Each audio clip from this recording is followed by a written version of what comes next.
नमस्कार, आप देख रहे हैं न्यूज 18। मैं हूं आपके साथ रुचिका राज। रिजर्व बैंक के गवर्नर संजय मल्होत्रा ने बुधवार को एमपीसी बैठक के बाद भले ही रेपो रेट में कटौती ना की हो, लेकिन कारोबार को आसान बनाने के कई बड़े ऐलान किए हैं।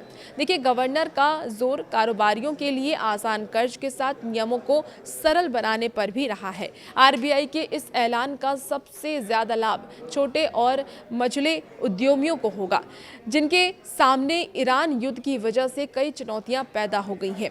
आरबीआई की एमपीसी बैठक 6 अप्रैल को शुरू हुई थी और 8 अप्रैल को इसके फैसले सामने आए हैं। इस बार गवर्नर का जोर कारोबारी सुगमता को बढ़ाने पर रहा है और इसके लिए 3 प्रमुख ऐलान किए गए हैं। सबसे पहले सरकार भी छोटे मंझले उद्यमी यानी कि एमएसएमई को सहारा देने के लिए 2.5 लाख करोड़ रुपए की योजना का ऐलान कर चुकी है। आरबीआई का यह मानना है कि कोरोना महामारी के बाद एक बार फिर से एमएसएमई के सामने चुनौतियां पैदा हो गई हैं, जिससे पार पाने के लिए छोटे उद्यमियों को सहायता देनी जरूरी है। देखिए, गवर्नर ने फिलहाल अपनी तरफ से 3 उपायों का ऐलान किया है। गवर्नर ने एमपीसी बैठक के बाद ये कहा है कि एमएसएमई और छोटे कारोबारियों के लिए ऑन बोर्डिंग नियमों को सरल बनाया गया है। अब छोटे कारोबारी आसानी से खुद का पंजीकरण करा सकेंगे। साथ ही बैंकिंग सुविधाओं को लेना भी उनके लिए आसान हो जाएगा और इस सुविधा के तहत एमएसएमई को लोन मिलने में भी काफ़ी आसानी होगी और बैंकों से उन्हें जल्द ही फंड दिलाया जा सकेगा। ये कदम देश में छोटे मझले उद्यमियों को बढ़ावा देने में बड़ी भूमिका निभा सकता है।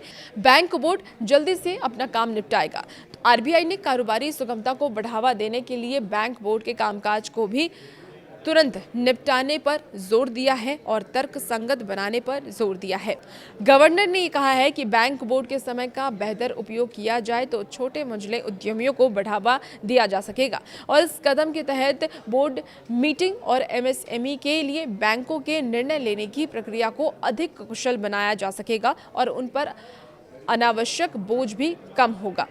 सरल बनाए जाएंगे बैंकिंग नियम। जी हां, आपको बता दें कि आरबीआई ने बैंकिंग और कारोबारी नियमों को भी सरल बनाने का ऐलान कर दिया है। गवर्नर ने कहा है कि जिस तरह रेगुलेटरी निर्देशों का समेकन करके उसे आसान बनाया गया है, उसी तरह के सुपरवाइजरी निर्देशों को भी आसान बनाया जाएगा, जिससे कि पहले 9000 सर्कुलर्स को 238 मास्टर डायरेक्शन में बदला गया था और इसी तरह की कवायद सुपरवाइजरी निर्देशों को लेकर के भी की जाएगी, जिससे कि बैंकिंग और कारोबारी नियमों की जटिलता कम होगी और अनुपालन को आसान बनाया जा सकेगा।